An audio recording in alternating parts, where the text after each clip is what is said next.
All right, welcome everyone to real-time safety guaranteed by the compiler. My name is Anders. I work at a company called Squarehead down in Oslo, where we make slides that don't show up. There we go, yeah. So, title slide, this is me, Anders. I work at Squarehead. We make acoustic drone detectors. So these detect drones based on sound, so we don't emit a radar signal, and we're not dependent on drones having like a radio signature or anything, because we just hear them based on the noise they're making. So yeah, even these fiber optic drones that you might have seen, like they still make a sound, so that's our thing. I also run cppquiz.org, a C++ quiz site, and we're going to have a C++ quiz at the party tonight. So if that's your thing, then come and join the quiz. It's going to be up here. And if that's not your thing, please still come to the party and just ignore us C++ nerds doing our thing up here. Quick book plug as well. I released this one last year, C++ Brain Teasers. So if you like understanding how things work under the hood, this might be interesting. Here's 30% off the ebook if you want, and I brought some physical copies as well, if you're interested. So, real-time safety, and guaranteed by the compiler, apparently. Before we start, if you have any questions during the talk, please just raise your hand, and we'll just handle that as we go. I think that's better than waiting until the end. So, who writes real-time code every now and then? Yeah, about half the audience. So it's cool that other people are also interested in this. The people who do write real-time code, what kind of real-time code? If you can share what kind of project you're working on, if you're allowed to by your employer. It's vessel propulsion systems for offshore vessels. Vessel propulsion systems for offshore things. Subsea robots. Yeah, robotics. Audio processing. Let me guess, for like drone stuff, or yeah, cool. So, so that's one of the things I like about this conference, that people are working on a lot of like cool stuff. So when you do write real-time codes, what are the concerns you have that you don't have when you write like normal non-real-time code? Some things, extra things you have to think about. Meeting time constraints, I think that sums it up. Yeah,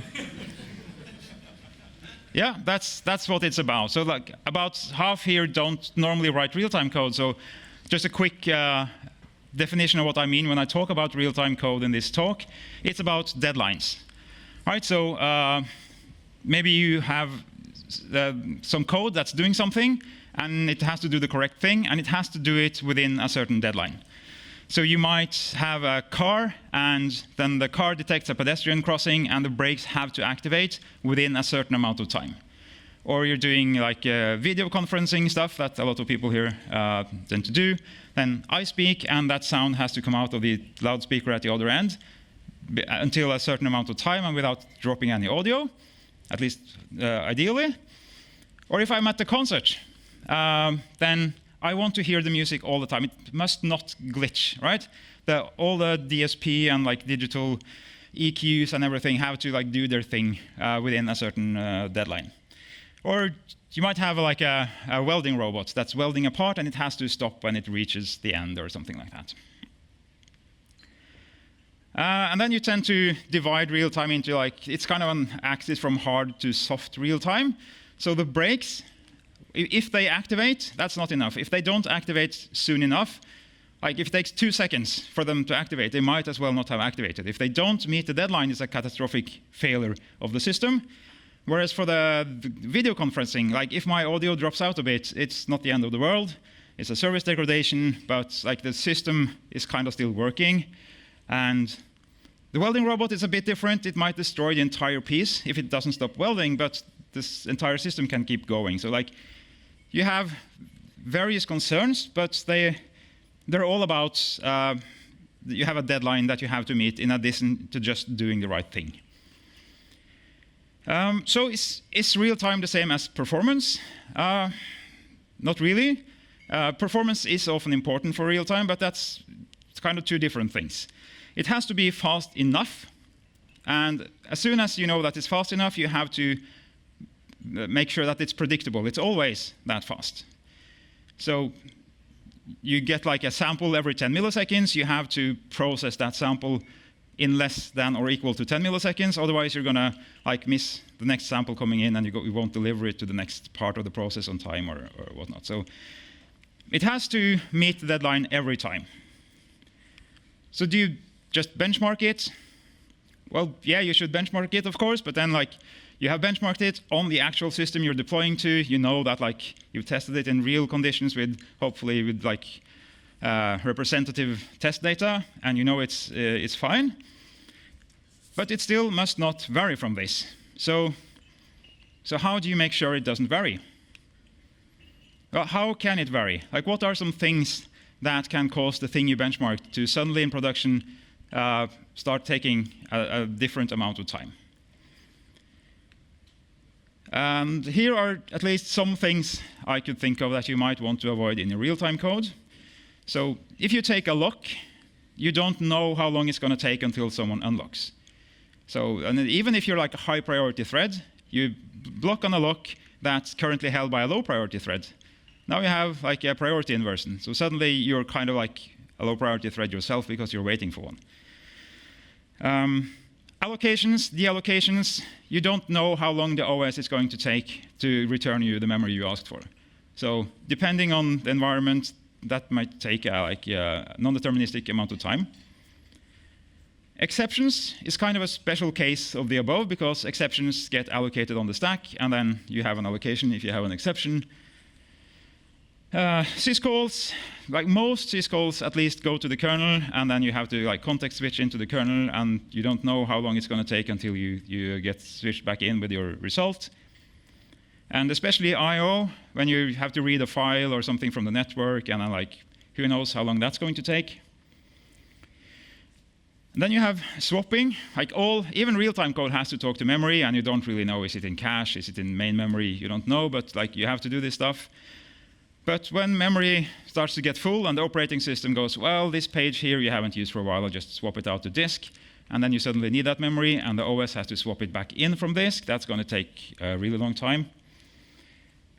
And finally, descheduling. So if you're running, your thread is running on a core, you're doing its thing, and then the OS says, wait, I'm going to need that core for something else, I'll just put you on hold for a while.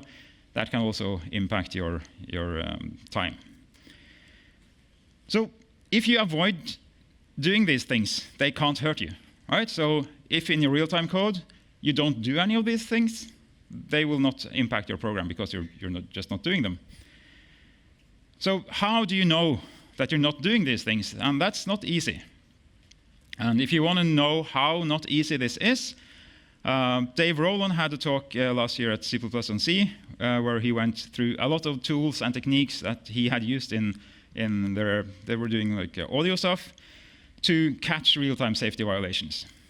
And yeah, I've never done like all of those things, and I'm happy to not have had to do those things. It was a lot of work to make sure that this is in fact fine.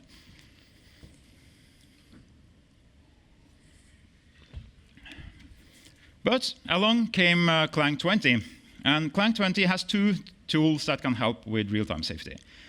The first is function effect analysis, which is a compile time tool that will check your code for real-time safety violations at compile time. And then real-time sanitizer is a new sanitizer in the family of other sanitizer with UBSAN and address sanitizer and TSAN and all of that, which is a runtime check for real-time safety violations. And this talk is mainly about the function effect analysis, the compile time check. So that's in Clang 20. If anyone is on Apple Clang, you get function effect analysis in 17, but not RTSAN. So we have this list of things you might want to avoid in real-time code, and these tools can help you with most of the things. And if you try to see some similarities between the things that I've crossed out and not, the first 5 points are about your code. Right? This is things your code is doing. It's taking a lock, it's making a syscall, and so on. So it can be checked by tools. The other two is like something the OS is doing behind your back. So it's harder for you, like it's not stuff your code is doing. You can definitely set up your system to avoid these things happening, but it's not like stuff that originates from your code. So they won't help you with those two. But yeah, it covers a lot. So it's kind of like testing. Even if you don't have perfect test coverage, having good test coverage reduces the possibility of bugs. And since this is compile time checks with the FEA, then it's kind of more like a type system. Right? Your type system says that this part is const, it's only going to do consty stuff. Or this part is real-time code, it's only going to do real-time safe code. So you just like a type system, you just rule out an entire class of possible bugs. Yeah, so my background with this, I started in Squarehead half a year ago, and this is our main product that I'm currently working on. And I said it's an acoustic drone detection thing, and the way it works is that as a human and most animals, we have 2 ears. So when there's a sound, we can like hear it's over here somewhere. If you have 128 ears, like this thing, and some clever physicists and some DSP, you can hear exactly where a sound is coming from. So it's like a laser, but for sound. And then we can like, detect the drone, and we can put like a listening beam on the drone and track it around and everything. And then we know where it is, we can tell people, and we can use some machine learning to tell you like what kind of thing are we listening to, and so on. So it's a pretty cool project. I'm currently working mostly on the DSP pipeline, not on the machine learning, but that's the other part of it. And this system has been working for several years. It's been written by some smart people doing lots of nice optimizations, and it just works. But so far, real-time safety has not been something that we've really spent time on because it just works. And the system is kind of simple currently. It's a complicated code and everything, but the system is not a very complex system. It's like this hardware detecting drones. But now we want to detect other things than drones. We want to have like new hardware projects. We want to have more ways to configure things. And then real-time safety is going to be more important than it currently was. So my background here is I'm kind of new to the code base, and I'm trying to like retrofit the real-time safety things into a code base that has lots of like benchmarks and nice performance, but we want to add this safety aspect to it. All right, so let's get into the details. So both FEA and RTSAN rely on performance constraints. So these are constraints you put on your functions that are giving certain guarantees for every function you put it on. So it's kind of like const, saying like depending on what kind of const you're using, like a const member function will not modify the object, or a no except function will never throw an exception, stuff like that. And for performance constraints, what you can promise is that a function doesn't throw an exception, doesn't allocate or deallocate, and that it doesn't block on a lock. So the compiler can then check that you're not doing any of these things. So that's very, very useful.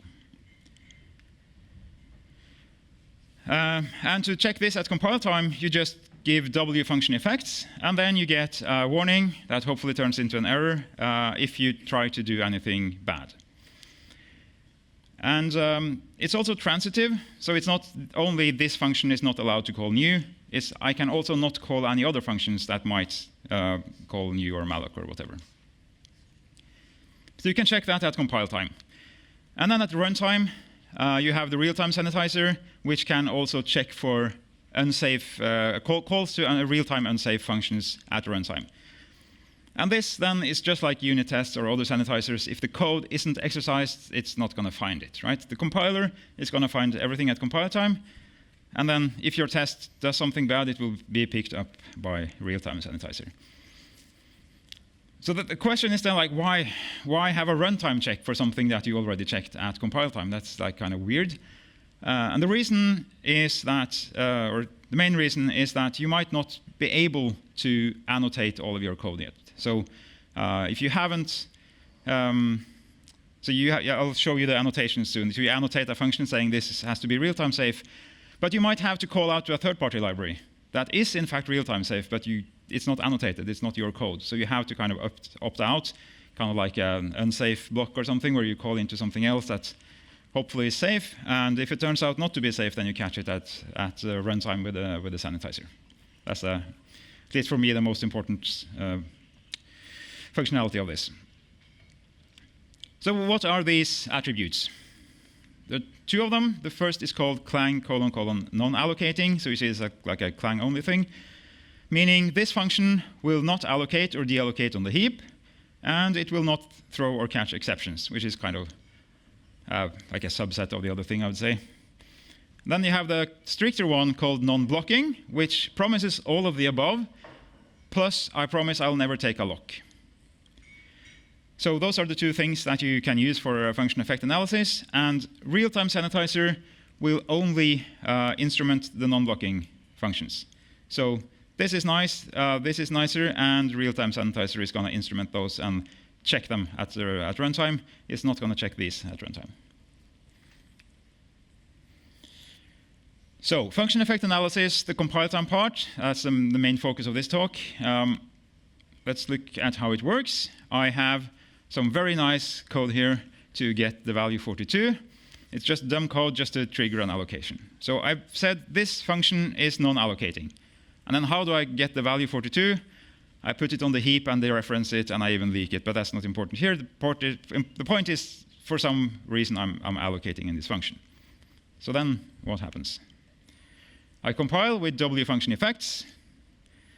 Then I get warning, function with non-allocating attribute must not allocate or deallocate memory, and it points to the new. So it's like, oh, this is the thing you did wrong, so I can fix it. And hopefully, I hope everyone does this, you have W error, at least in CI. So if I try to do this now, I get the same warning, but now it's an error, and my merge request isn't even going to be merged because it fails in CI. So that's nice. And the fact that it's a warning is also kind of nice, because then you can actually ignore it when you need to. Like if you're calling a third-party library, you can ignore the warning for that small piece of your code. Non-allocating also means you can't throw exceptions. So no matter how tiny your exception is, just an int or something, you're not allowed to throw. So then it says, warning, function with non-allocating attribute must not throw or catch exceptions. And I mentioned that it's transitive, and that's very important, because if I'm in F is non-allocating, it won't throw, won't allocate, and I call G.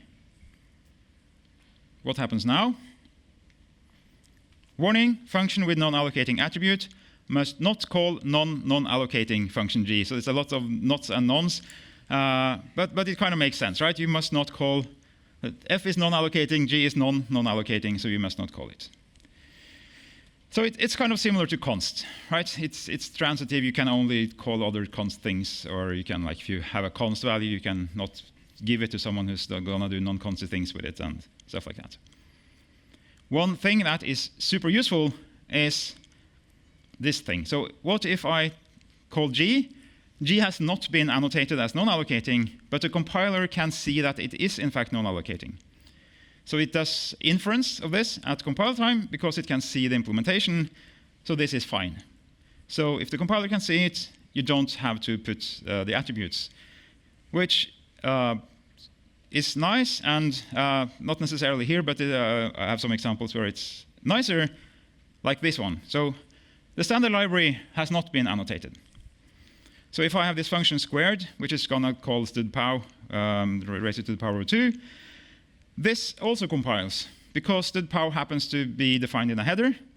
So then I don't have to like opt out and like ignore the warning and stuff because I want to call this function that's non-allocating, because the compiler infers that it is in fact non-allocating. And that's especially useful for templates. Here I have a template called simple, just the simplest thing I could think of that triggers a copy. So I pass a t in, and that will copy the value into the function, and then I just return the same value. And if I have a function f that takes an int and just calls simple, that's going to trigger a copy of the int, that's not going to allocate, right? That goes in a register on this or on the stack or something. So I have non-allocating on F, and I don't have to put non-allocating on the templates because inference makes sure that it works. Someplace else in my code, I have another F that takes as the vector of int. And now, when I pass the vector by value, I get a copy of the state vector, so it's going to allocate on the heap to copy the data inside of it. So in this case, simple is non-allocating. So if I try to put non-allocating on F now, this shouldn't work, because this is actually going to trigger a copy and an allocation with the same function template that we just saw didn't trigger an allocation. So now it says, warning, the function with non-allocating attribute must not call non-allocating function simple. And then it also tells me I can't infer that simple is non-allocating because it calls non-allocating destructor a vector, and it complains about the constructor as well. So the constructor is going to allocate, the destructor is going to deallocate, so I'm not allowed to do this. So I don't have to put anything on the templates. And depending on where I use it, inference will make sure it can be used both in the real-time safe functions and in other functions as well. Yeah, so we had this, this example in the beginning where I have this really nice code to get the value 42. And we saw that we're not allowed to allocate or deallocate memory inside of this. And what if I try to use make unique instead? So now I don't allocate here. Well, function with non-allocating attribute must not call non-allocating function make unique. Right? So it's the same error we saw before. And function effect analysis doesn't have to know about what make unique does. It doesn't have to have like if make unique, then I know that it's going to allocate. It just knows that make unique has not been annotated, so you're not allowed to call it. So that's how it kind of works transitively with everything. But I know that some of you systems programmers, you like to do some naughty stuff. And you might do something like this.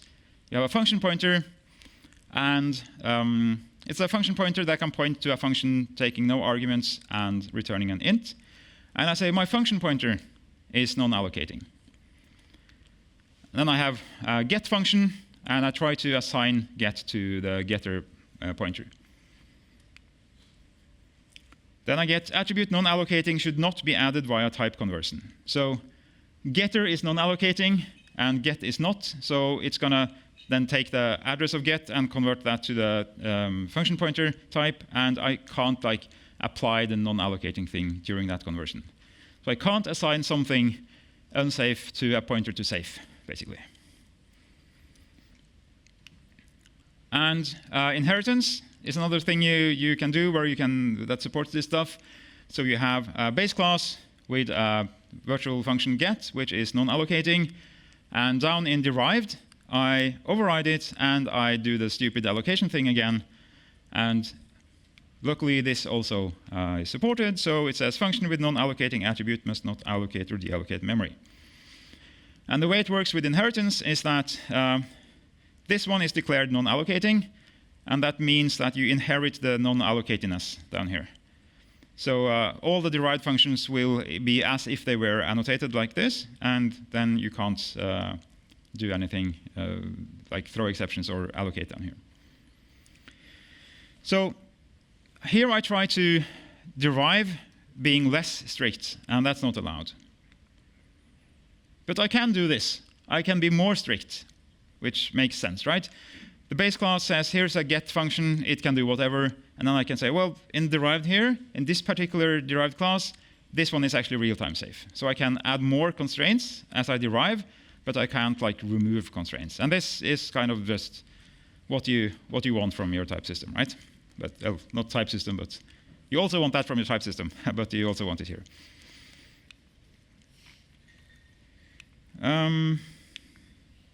Yeah, and that's very useful, because if you have like a bunch of things, like we had some processors that all inherit from a base class, and nothing has been annotated yet, and some of these are complicated, so it takes some time. So I can start putting these annotations on each of the derived classes. So now derived 2 and 3, they're safe, as I'm working on this, I merge that, and I know I won't have any regressions in those classes. So no one else can start like put a new or an exception in any of those. Those will keep being safe until I'm done with all the processors and I can finally put the annotations in the base class, making sure that no one can even add any new derived classes. So now the base is safe here. So anytime I use a base pointer, I know that whatever I get is going to be annotated correctly.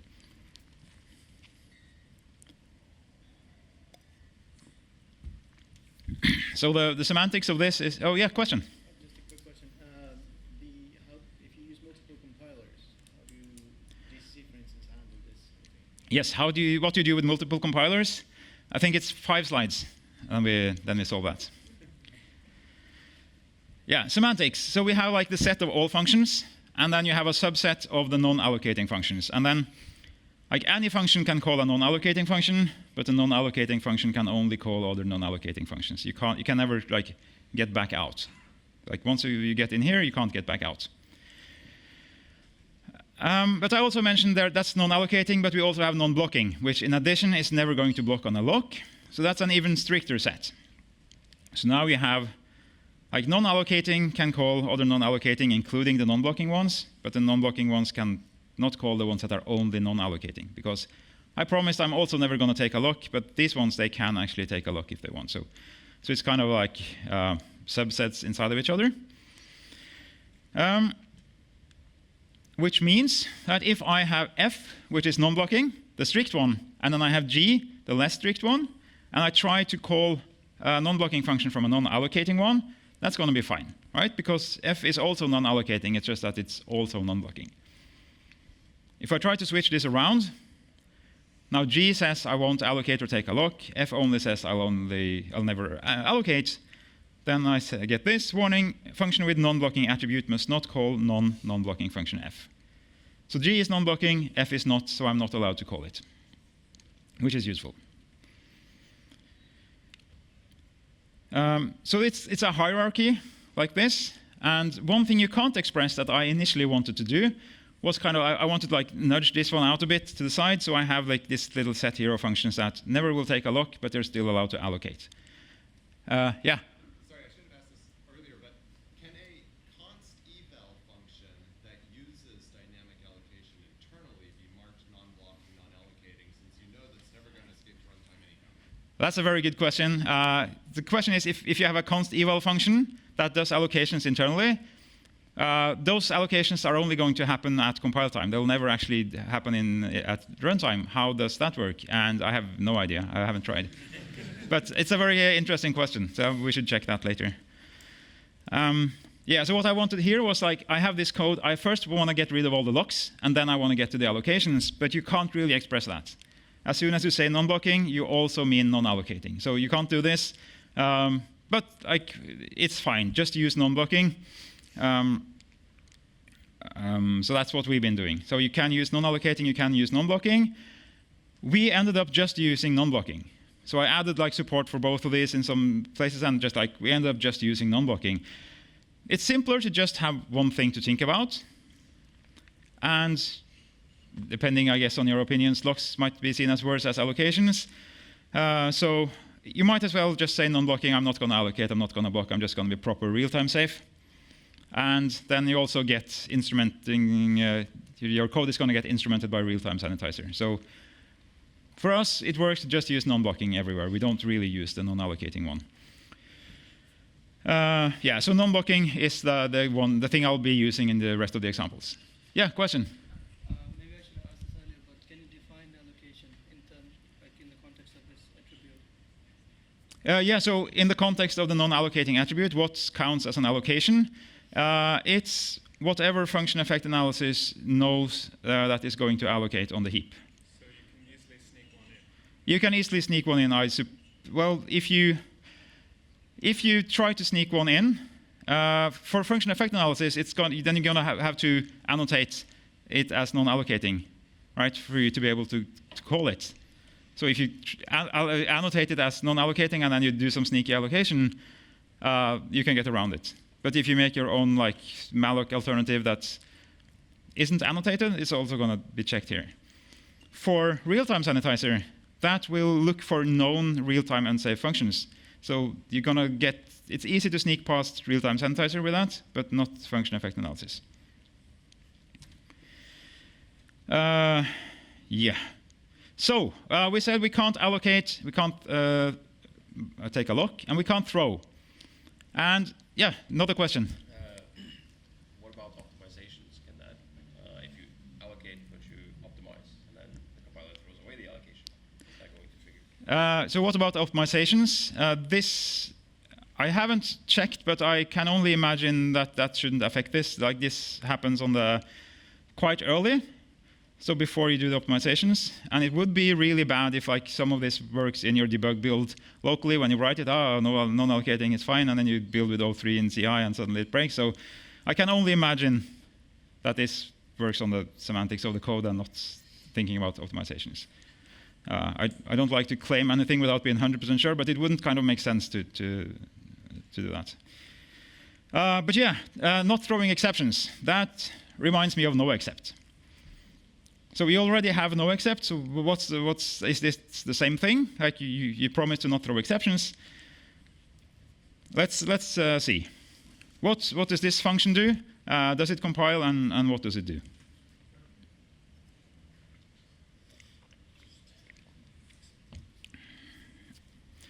This is fine, right? This is actually the intended usage of no except. So no except only says no exception will leave this function. All right, so what do? I throw a runtime error, I immediately catch it, and I return the string. So this is just a stupid way to return the string oh hi. And this is fine. You don't get any warnings, you don't get anything, because this is what it's supposed to do. No except is kind of shielding you from exceptions that happen inside of the code. So this is fine. This is actually also fine. This is so dumb that compilers are going to warn you. They're going to say, well, this you probably didn't mean to do this, but this is fine. So what happens here, if I throw an exception in a no except function, I just get the terminate. So my process is going to terminate. So this is fine, I can do this. This is also actually what the standard intends you to do, is like if an exception is trying to leak out, you have a guarantee that it's actually not going to hit you. So you get exception safety. But you can throw and catch as much as you want in a no except function, and like the stuff that it calls again.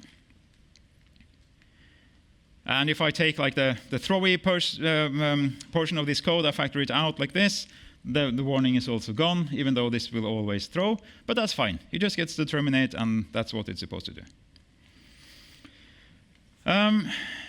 Yeah, but if I add non-allocating or non-blocking to this, now it no longer compiles, or it gives a warning that hopefully is an error. So it says, function with non-blocking attribute must not call non-blocking function throwy. And it says, that's because I can't infer this to be non-blocking because it throws or catches exceptions. So when you have non-allocating or non-blocking, you know that no exception is even going to get thrown in the first place. It's not that it's not going to leak out like with no except. No, it's not going to be thrown in the first place. Right, so that's the intro and like the theory of things, and for the rest of the talk, I'll mention some challenges and lessons learned and some tips and tricks that I picked up while I was working on this over the last half year. So I prepared this slide just for you about compilers, what you do with compilers. So you need one of these for this to work. And hands up if you need to support a compiler that's not on this list. Yeah, that's almost everyone, right? So what you do, you deploy to some target that only has some other compiler. So the first thing you do is you add one of these. So you have it in addition. Like in CI, you have a different build that builds with one of these. And usually it's nice to have several compilers because they're good at different things. Some compilers will catch something that another one didn't. Some might have some warnings that the other one doesn't have. And maybe you've used some like non-portable stuff, so you get like told that, well, actually your code isn't that portable. So if you can, like try to get as much as possible of your code to work with one of these in addition to the one that you use for your embedded target or whatever. So hopefully you have like some sort of foundational thing, and maybe you have some library that is very device specific. But if you can, try to add one of these. But you still have to support the old one as well. So for me, I need to support Clang 21, Apple Clang 17, and GCC 13 at work. And GCC doesn't know about any of this stuff. So that was your question, what do you do about that? Well, you have to make sure your code still builds on all the other compilers. So what you want to do is to conditionally turn it on or off based on the compiler. Because GCC is going to say, what's this W function effects thing? I've never heard about that. So what we did, we just made some CMake stuff, saying if the compiler is Apple Clang and it's 17 or greater, or it's Clang 20 or greater, we add these compile options. So when you compile with that, you get the warning enabled, and if not, you don't get it.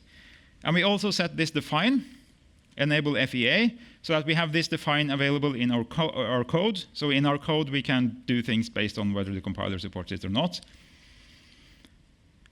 And then we do this. We have a header. Question? Do you really need to do the macro thing that you're about to do? Because the point of namespacing with the attributes syntax is that compilers will just ignore namespace. Yeah. Maybe you don't need to do this thing, but we put more stuff in the macro later.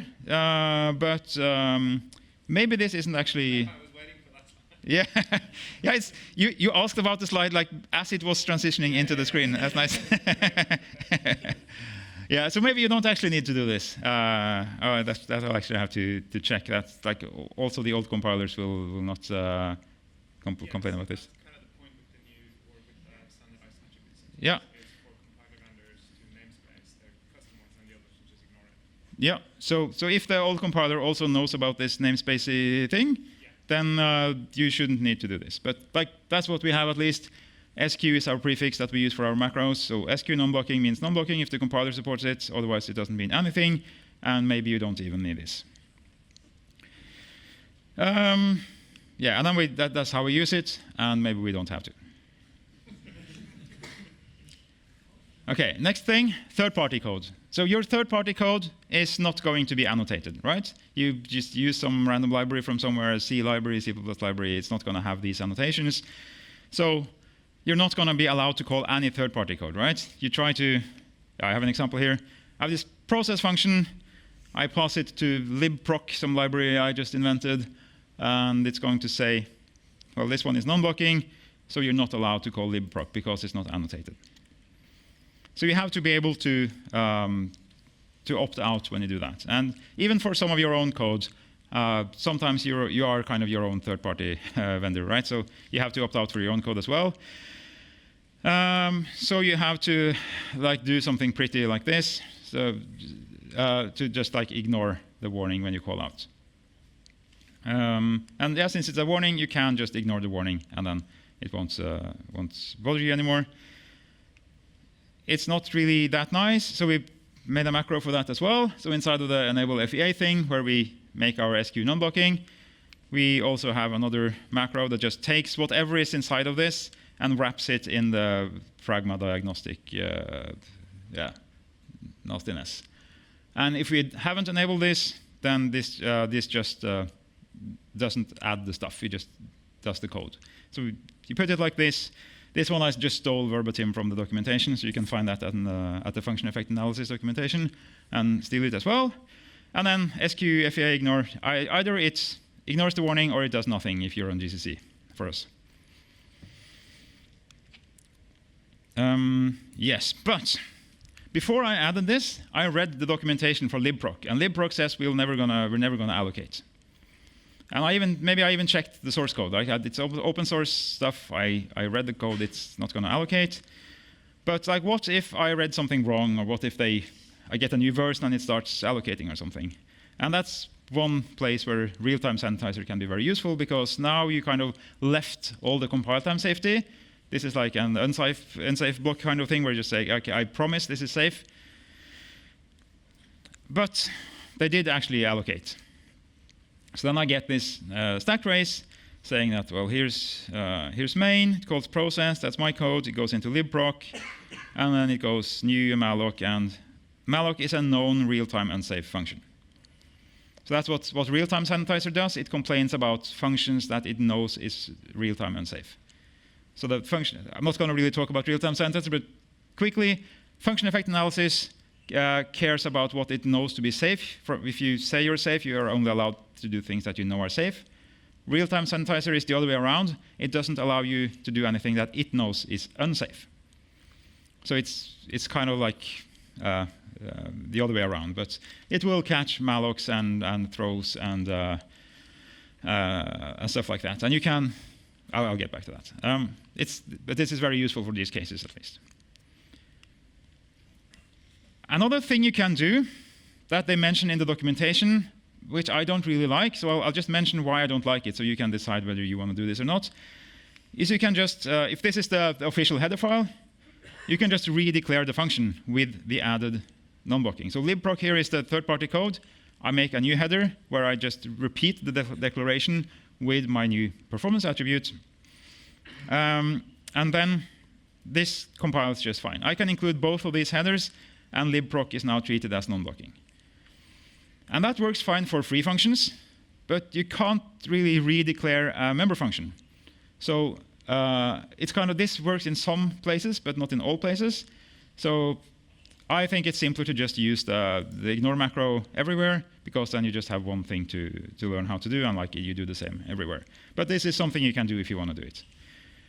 And you can, of course, if you use a third-party library, you can wrap it. So like you have a little wrapper that's declared properly, and then you do all the ignoring in the wrapper. That's also an option. Yeah, so here I just ignore, I include the redeclaration. I can actually include both headers here, and this is going to be fine.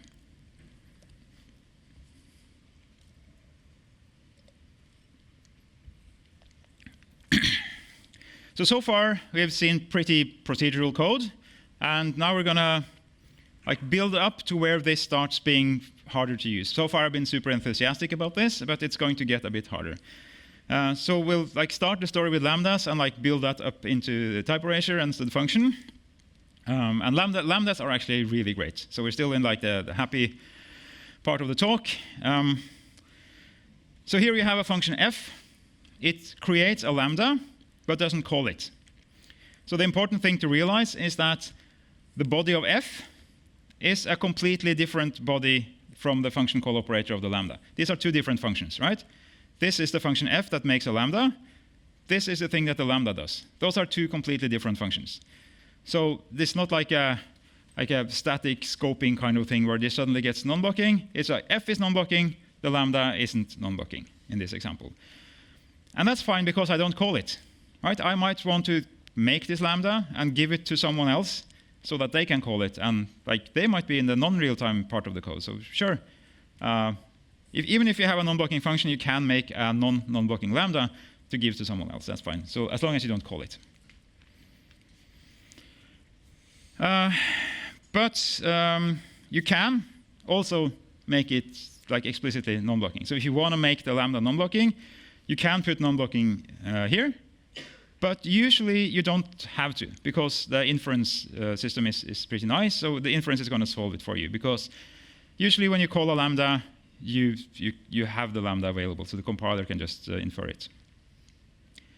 And this is very useful. So in this process function, I take a reference to a vector of ints, and I just transform it with a lambda that just multiplies all the elements by 2. Transform is from the standard library. It's not annotated. My lambda is not annotated. So this is none of this is annotated, but process is annotated as non-blocking, and this works. And the reason this works is std transform is a function template, so it must be available in the header. Lambda, the lambda here, the compiler can see that. The compiler can see the implementation of transform. It sees through everything and infers that everything is non-blocking. So you don't have to worry about this, which is very, very useful. If I try to put an allocation, it's just like the same code as before. I just put new int in here as well. Then I'm going to get this. Warning function with non-blocking attribute, so that's a process function, must not call non-blocking function std transform. And then it goes, and the function cannot be inferred non-blocking because it calls non-blocking lambda. So transform is non-blocking because it's called a non-blocking lambda. And then it goes, the lambda cannot be inferred non-blocking because it allocates or deallocates memory. So I think this is a super nice error message. And like Rust people might be like, yeah, isn't that like just how error messages are supposed to look like? But if you've been doing C++ for a while and you've been using template code, I am kind of very happy about this. It actually points me directly to what the problem is. So this is nice. And yeah, I don't have to annotate anything. It just works with inference.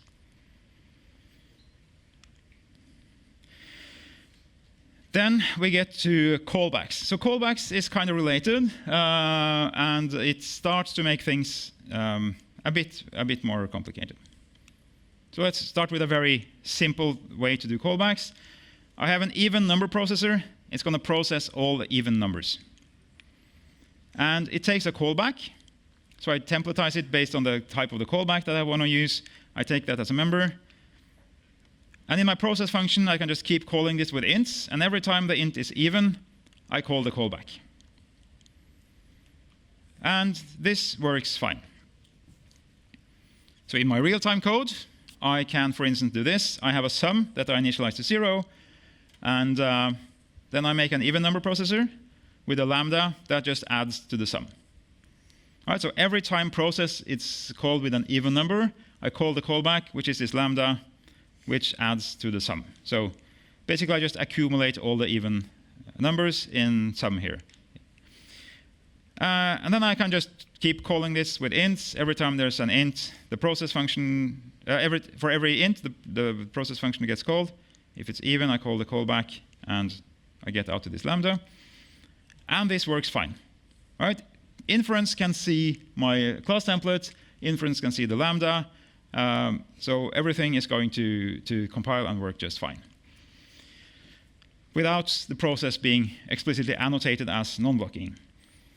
And then the question is, do I put non-blocking? I can put non-blocking here on process if I want. But do I do it? And that's a design question, right? Do I want my even number processor to be usable in all my code, also in the non-real-time code? Or is it something about this that makes me want it to only be used in a real-time context? If I put non-blocking here, well, now I can only use it for non-blocking callbacks. So it's a design question. How do I want to use this code? So on these slides, you can't really give an answer. It depends on your code. But let's say I have some chill code somewhere that's not real-time code. I can do whatever I want. I make an even number processor that just prints the std cout. So every time there's the lambda, the callback, just prints the std cout. So every time I get an int that's even, the process function will then call the callback, which just prints the std out. So this is not real-time safe code, right? Because I'm doing I/O, which I'm not allowed to do.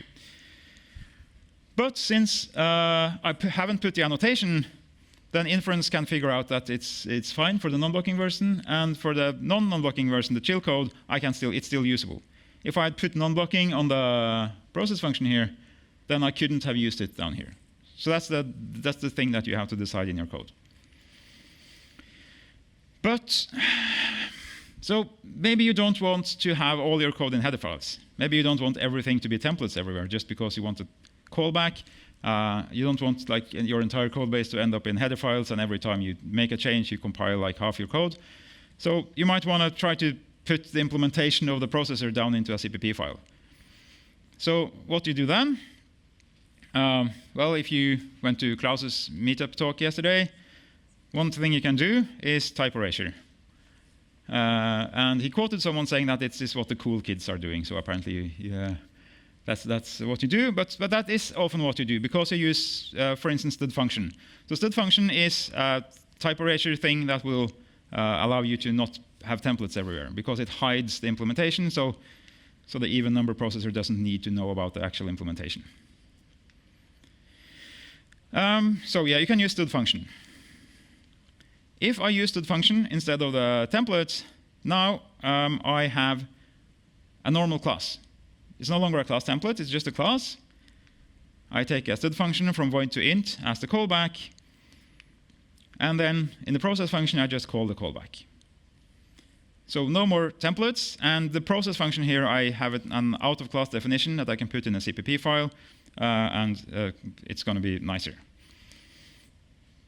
Then, in my real-time code, what do? It's the same as before. I just have this sum that I want to add all the even numbers to. So I initialize the even number processor with a lambda. Then that will then turn into the std function. And I try to call it like this.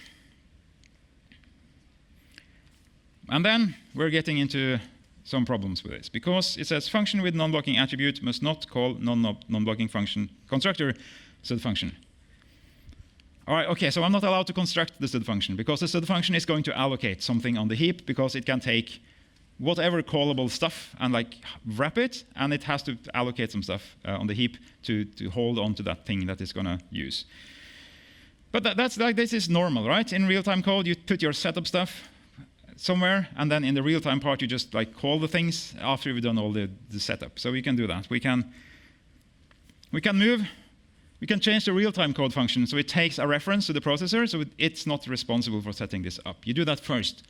Out in the main function, you do exactly what we've seen before. You initialize it with this lambda. That just appends to the same as before, and you pass the processor into the real-time code so that it only has to call the process function. So now you avoid all of the allocations and deallocations when you construct and destruct the std function. Yeah, and we have to put Clang non-blocking on the process function, because the compiler no longer sees it, right? Because the implementation is off in a different file. So we put non-blocking here. We have non-blocking on the real-time code function, and this should hopefully then work. No, it doesn't, because function with non-blocking attribute must not call non-blocking function, and then the function call operator, also the function. So when this was a lambda, it worked, because the compiler could infer that the lambda is in fact non-blocking. But std function has a function call operator that hasn't been annotated like this, and it can't be. And inference can't solve this problem, because std function is erasing the type. It's hiding the thing, right? So it's kind of decoupling the usage and the creation of the thing so they don't see each other. So there's no way to make std function work with this. So this is where it kind of breaks down when you start doing type erasure, which, or like for instance, by using std function, it doesn't work, and it can't really be fixed either, apparently. I can't think of how to fix it. So what you basically have to do is to make your own non-blocking std function. So that's what I did here. I'm not going to show the entire implementation. It's like a 1-hour talk about type erasure. But you make a class template non-blocking function. It looks exactly like std function. It takes a return type and a variadic number of arguments. And then the function call operator on your own non-blocking function, this can be non-blocking. And then you do like the concept and model stuff that you do for type erasure, and you just put non-blocking like on all the things, and then it works. So this is kind of what you have to do if you want to use something like std function for this. Yeah, and now instead of a std function, I have the non-blocking function. And the process is now annotated as non-blocking, and now I can call the callback, because the function call operator of non-blocking function is also non-blocking, so now it's non-blocking all the way through, so now it's going to work. So this is like more work than we've seen with all the other examples. So I can call it like this, I give it a lambda, and now to even be able to construct a non-blocking function, I need to pass it something non-blocking. So if I try to do this, this is not going to work. This is going to work, but if I try to allocate in the lambda, I won't even be able to instantiate the non-blocking function. So this fails to compile at the correct place. It fails to compile at the place where I'm trying to use it wrongly. So that's nice. So when you have done this, it works well. And yeah, that brings us kind of to the final boss of this, like lambdas to call back to type erasure, is that previously we were able to use the even number processor both for real-time code and other code because it was a template. The callback was a function template, so I could use it, and inference was nice, and it just worked. But now I've kind of inadvertently prevented anyone else from using even number processor if they're not in the real-time part of the code. So the final thing you can do you can turn it back into a template. And like previously I just said, you should don't make a template because you don't want everything in headers. But now it's just depending on a bool. Do I want a non-blocking or a blocking version of this? So when it's just a bool, I mean, you don't put all the implementation in the header files. You can just instantiate this for true and false in a CPP file somewhere. It's now templatized on a bool rather than the entire function. So that makes it easier. And then I say, my callback type is if it's a non-blocking version, I use non-blocking function. If I set non-blocking to false, I use a stud function. So now, and then I put the callback in here, and then I can choose: do I want an even number processor that is non-blocking, or do I want one that isn't? And then that also allows me to demonstrate the final feature of these annotations. It's that you can give them a constant expression. So you can say process is non-blocking if this function, class template was instantiated with true. So if it's true, it's non-blocking. Otherwise, it's just like a normal function. So this is something that we also did in some places. And now in my real-time code, I can say I only want to deal with even number processor of true, because here I want only the even number processors that are non-blocking. And in my chill code, I can take even number processor of false. So you can stud see out or allocate or like download YouTube videos or whatever you want to do.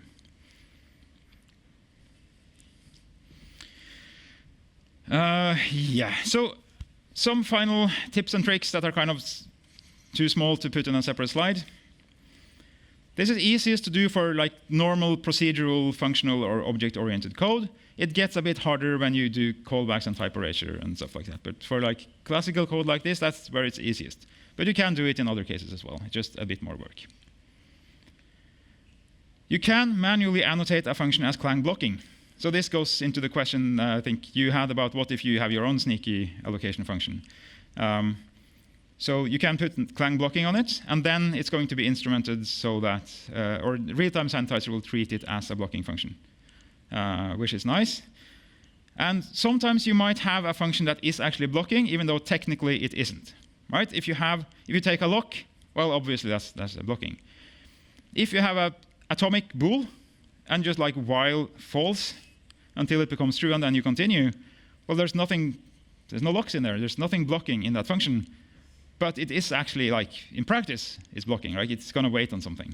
So we can put Clang blocking on that one, and then it's going to be treated by function effect analysis and real-time sanitizer as if it's blocking, as if it was taking a lock, because that's kind of what you're doing, even though you kind of hit it.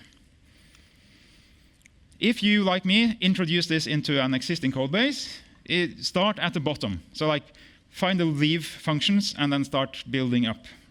So the other way to do it is to start at the top and like ignore a lot of stuff until you get around to fixing it. It's better to just start at the bottom instead of just ignoring things. That's my experience.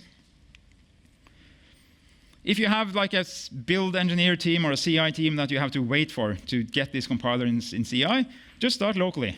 Install Clang 20 on your own machine and just start adding this stuff. And then at some point they get around to like having support in CI. In the meantime, it's kind of on you to maintain this, but hopefully a week later you have it in CI. Try to only ignore actually safe code. So when I called out to libproc, I had to ignore the warning. Only do that if it's actually safe. Don't do it because, well, I have to use this in the real-time pipeline. I know it's probably going to allocate and stuff, but I'll just ignore it.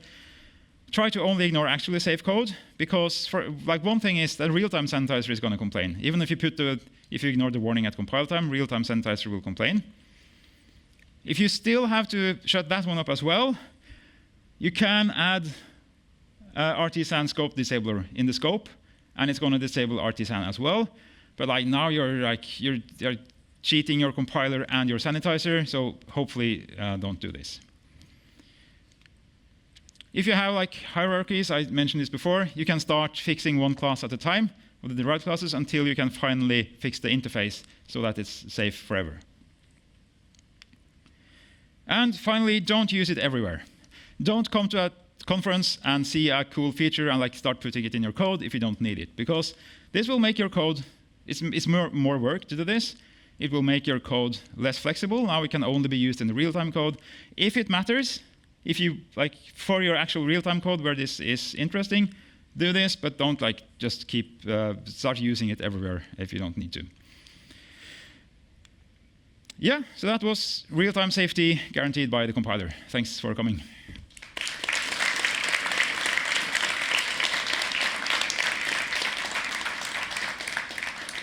It's already 20 past, but if there are a few more questions, I guess we can take a couple. I know that in your talk you focus on like your part of code satisfying real-time constraints, but what about the other part of operating system, like the scheduling? Do you have any advices for that, and how impactful it is? Because obviously heap allocation is bad, but if your process is being stopped all the time and you get no CPU time, then yeah. So the question is, what about the things I had striked out that these won't help you with? So swapping and scheduling and stuff. And that's up to how you design your system. Make sure you like have high priority threads and that you don't have too many threads. And that's more about like, I don't have that much experience with doing real-time programming. So I can't really answer it, but it's kind of outside of your code, but how you, well, it's in your code because you decide the number of threads and stuff, but it's, yeah, you have to think about your hardware and yeah, ask someone that knows more about that than me, I think is the answer. How does it affect compile time? I haven't measured, but I can't imagine that this is making an impact on compile times, but I don't know. I would be surprised if it does. I just wanted to follow up on Jason's point. It looks like Clang doesn't really do the, like it doesn't treat const eval as separate from normal functions, and so it does treat const eval functions that allocate as blocking. Right. Yeah, so if you didn't hear that, the comment is that Jason mentioned, like, what about const eval functions? They're only allocating at compile time, not at runtime, so they are actually safe.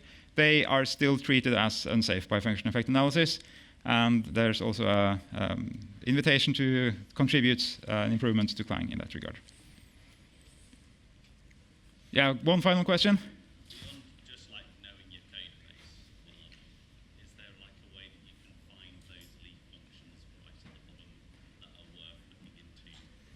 Yeah. So how do you find like the leaf functions at the bottom that you can start at? Well, if you like say, I want this processor I have in my audio pipeline to be real-time safe, and you just like try making it non-blocking, and then you get like, oh, these 5 aren't, and you can just like follow those, and then you find, oh, this part here I can start, and then you like work your way back up. Yeah, I think I have to finish because of time, but feel free to come up and ask more questions. So yeah, thanks.